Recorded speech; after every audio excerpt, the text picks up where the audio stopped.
The Hollow Bunker. Part 1.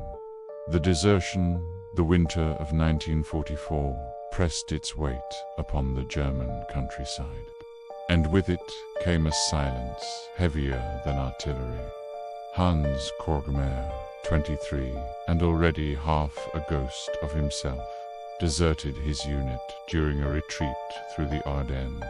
His comrades marched east, dragging their boots through snow and mud.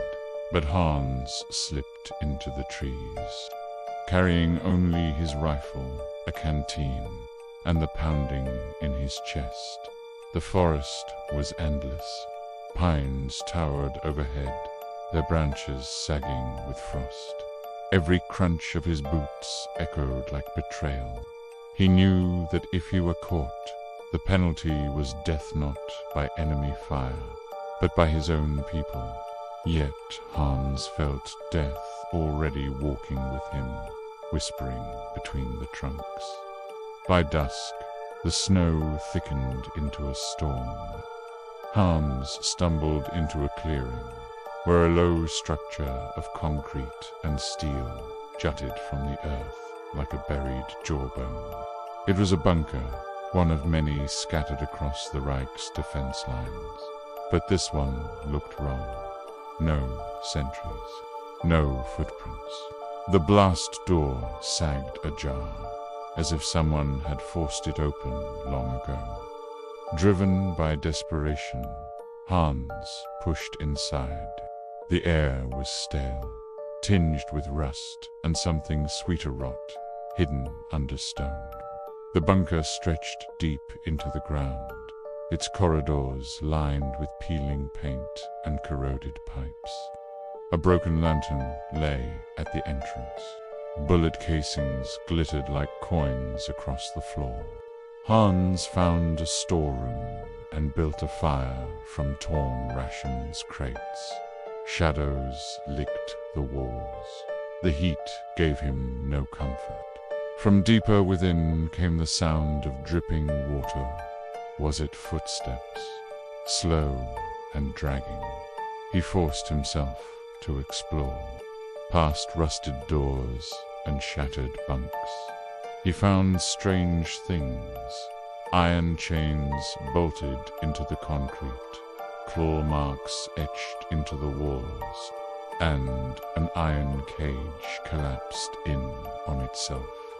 Papers lay scattered across a table, there ink smeared, but one sentence still clear. Subject cannot be controlled. Transfer suspended indefinitely. Containment priority absolute. Hans backed away, bile rising in his throat.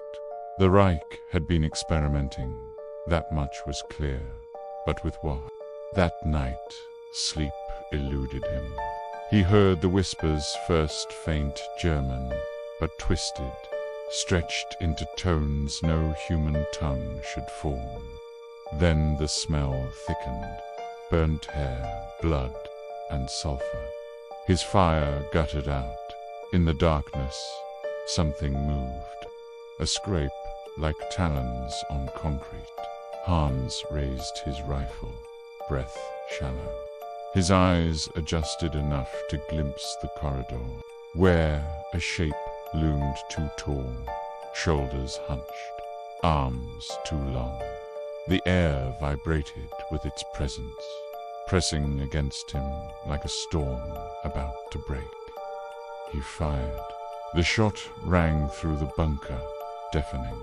The figure vanished into shadow, but the echo of its growl rattled his teeth. When silence returned, Hans collapsed against the wall, trembling. He dared not light the fire again. He sat in the dark, clutching his rifle, listening as the creature prowled just beyond sight. By dawn, exhaustion dragged him into uneasy sleep. He dreamed of a black pit beneath the bunker, filled with chains and bones, and of a mouth that never closed, filled with teeth that shone like glass. P woke with claw marks carved into the concrete just inches from his head. And in the dust beside them, words were written in a language older than his own. But he understood them all the same. You cannot leave. To be continued in part 2. The Devourer of Ashes.